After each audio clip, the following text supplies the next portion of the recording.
And generally speaking, today's topic is very simple. I bought myself the iPad Air 13 and I'm really happy with the purchase, but I also wanted to share my thoughts in case someone else wants to make the same upgrade and see if it's even worth it. Quick background, before this iPad, I actually bought myself the 2019, I believe, iPad Pro 12.9 fourth generation, and it served me so well. But at the same time, they kept making new ones and new ones and new ones. It's almost like they make them every year. I did not have a reason to upgrade, really. Well, besides the fact that I don't have $1,000 every year.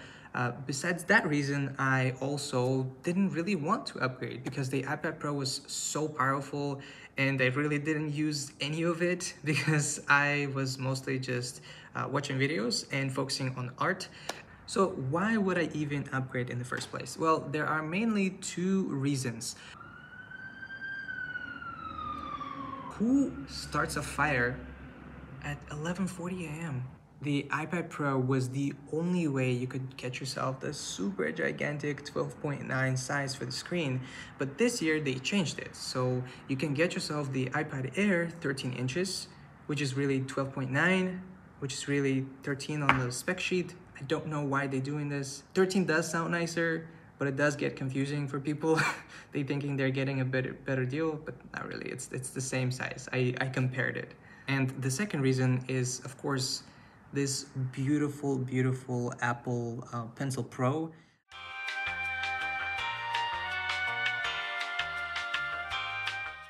These are my ladies.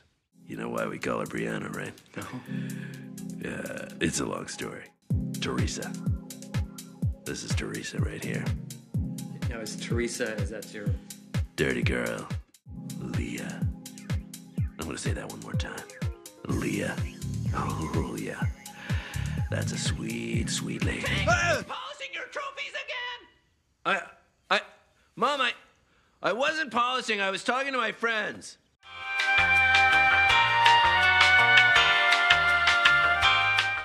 Countless revolutions, the Black Plague, all of those things have been relentlessly created just so we can make this piece of plastic of metal that hovers over your iPad and makes masterpieces for you. Let's start with small things. My previous iPad Pro was cool and powerful, but it did not have the hover over feature, which is a really nice feature when you have your iPad screen, you have your pencil, and you kind of this close, you're like, I'm touching you, but I'm not touching you. If you do that, it shows where the brush will go, or it will highlight the icon that you're about to click. It becomes way more interactive, and in my opinion, that's really useful, especially if you have a weird textured brushes, you have weird like air brushes, you want to see the size. Having the preview of how big my mark will be, there's multiple times that I try to make adjustments, and then there's like a full-blown screen becomes like all red or all like pink because my brush was set to 5,000. I don't know who set it to 5,000, but whoever did, screw that guy. The next big feature is the barrel roll, which is a fancy way of saying if you twist it, the brush twists with your pencil. I personally like it. I think it has really nice implementation in some of the software. With the regular iPad, you turn your canvas a little bit and you make a stroke, you turn it back, you make a stroke. Like, it feels kind of like a shortcut. It doesn't feel real. Overall, I think it's a cool feature. Sometimes it gets annoying. I don't know how to turn it off, but in some apps, you can twist it around and it's actually showing you the preview of your texture. Thanks, I don't really want to see that every time I draw. I can't complain about a new feature is being introduced. I know that it's a cool feature. Thumbs up, thanks Apple. Another feature that you probably already know about, the double tap. Boop, boop. It does usually shortcut to an eraser or a different shortcut depending on the app. There's been a lot of times where I just do this when I draw and to get a nicer grip, and it activates it for some reason. It's too sensitive. I wish there was like a way to turn off sensitivity. So overall, the double tap is really nice. Now I have a tendency of having my hand just resting on my table and I do this for my eraser, erase, double tap, and draw. And I'm pretty much getting lazier and lazier with each update Apple introduces. So that's a great thing and also a bad thing. And the most important feature they introduced for this Apple Pencil is the squeeze feature. You can basically squeeze it around here. If you squeeze it, there's like a little mechanical thing right here, the tap, that goes through the entire pencil, and it feels like a little bone of a fairy. I don't know how to explain it, but imagine there's like a small bug that has bones, and you just squeezed it and you kind of give it like that little. Maybe it's a bad comparison, but maybe in the comments someone can tell me how it feels like for other people. That's what it feels like for me. I squeeze it. It works pretty much 99% of the time. I don't do it accidentally.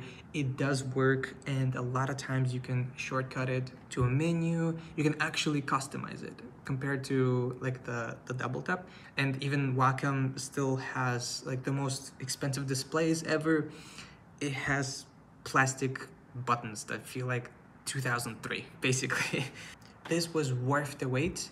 It is my favorite thing to use now to draw, even though I have two Wacoms, the super big screen one, the Pro version, for like whatever, $3,000, and then I had the super like student cheap one that is like 70-80 bucks, the one that like draws over here and you have to look at the other screen and you feel like you're disconnected. You're like, no, like that and that both have pros and cons, but overall this pencil is probably the best thing that is comparable to Wacom tablets, the most expensive ones. I just wish it was a little bit thicker. I think it's a bit too thin, and I wish it was a little heavier at the bottom. I know it's a really dumb request, like make it heavy. Please make it heavy, I want it heavy. But it's a little bit too balanced.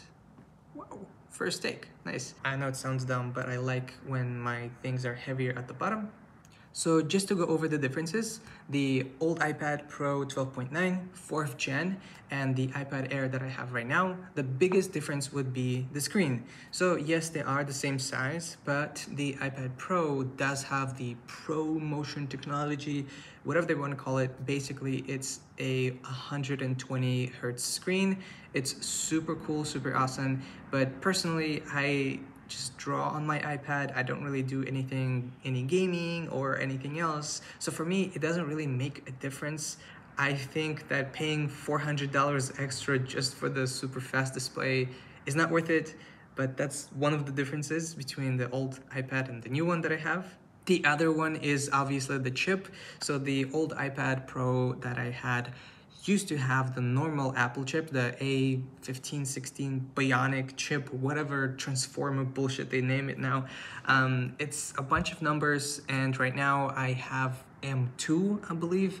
Did I feel the difference in performance? No, I did not, because the iPad Pro was already so powerful. You could probably send yourself a rocket into space and not worry about performance. The next biggest difference is that the iPad Pros actually have dual cameras, while this one only has a single camera. So the old iPad Pros are kind of like this, and the regular Air has only one camera.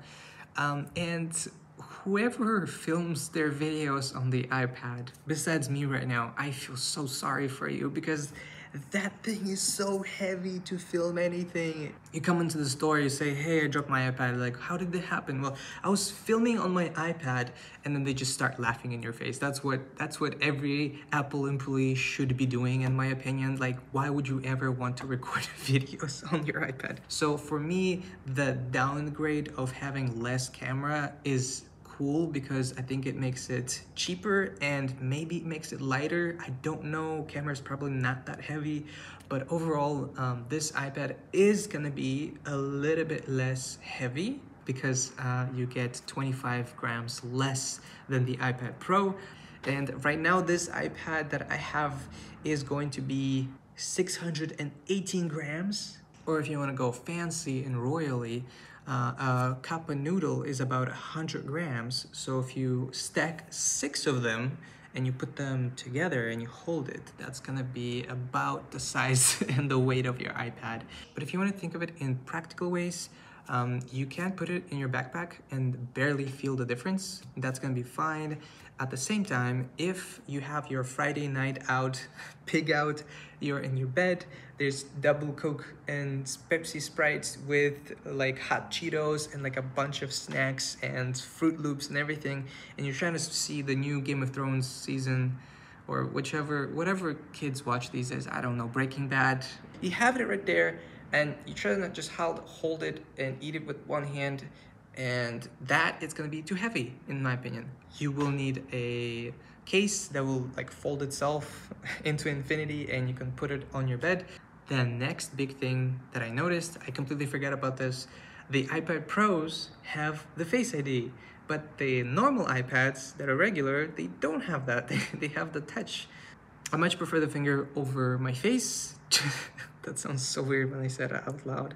Mainly because I love my FBI agent to know how my finger feels instead of how my face looks like. And at the same time, I feel like that is just more neat and easy to use. I know a lot of people prefer the face. Overall, the iPad Touch feels great. The button is big enough. I don't have any errors compared to the Face ID, which sometimes gives me errors, sometimes it doesn't work. It doesn't really matter if you're really into it, just to be aware. The biggest difference that I genuinely feel from the iPad Pro to the regular iPads is going to be the speaker system and the microphone system. So the iPads Pro, they do have the 4-speaker special Back to the Future super fancy audio stuff, compared to every other iPad that only have a normal system. I think that's mostly noticeable for people who use iPad Pros for music production. So I don't do that. My ears cannot fathom more than 2 notes at the same time. But my friends who do music and do have a band and do make money from their art and are successful, unlike me, they do notice the difference. They do tell me that they prefer the iPad Pro. So if you do music production, then you can just sell your kidney or firstborn, and then you get yourself the iPad Pro and be happy with it. If you don't want to get the new iPad and the new pencil, I have great news because everything else dropped in price. And right now, getting used iPad is probably the best time I've ever seen in my life to get a used iPad. So if you're an artist and you want to draw, there are multiple iPads you can get for really low price. Which ones should you get and which ones can I recommend?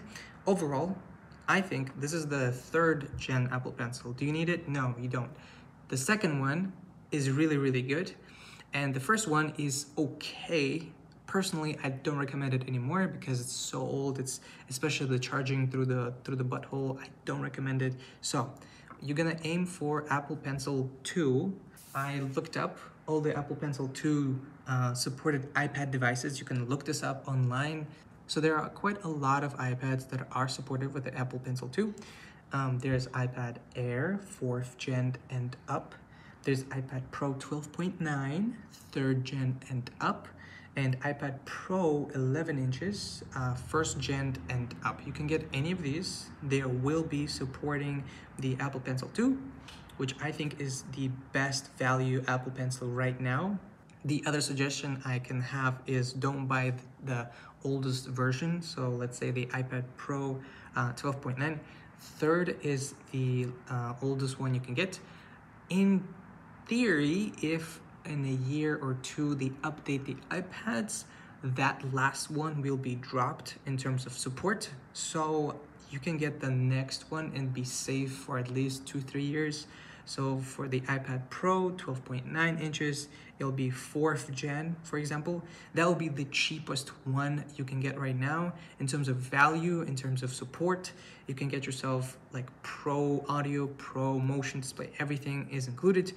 And all of them pretty much perform the same. If you just want to draw, just get any of these and you'll be completely fine. So overall, will I recommend this to every single person in existence that I've ever known? My grandpa, my parents, my cats, everyone? Yes, I will, because it's worth it, and I know it's expensive. And I know it's really hard to spend money on things, but it's worth the price. I know it's overpriced. I know you think I'm crazy because I'm just a guy from YouTube and I don't really make any money from this video. By the way, subscribe and like. Or if you don't believe me, go to the Apple Store. They have a bunch of these in demonstration. You can get this, try it out, feel the squeeze, feel like you're breaking someone's bones really, really lightly. Hey, don't have enough money for this? Just become a furry artist. Just be a furry artist. Just make furry shit. Just... My haircut looks like my barber gave up halfway. Just kidding, I cut my own hair because I'm poor. But I have an iPad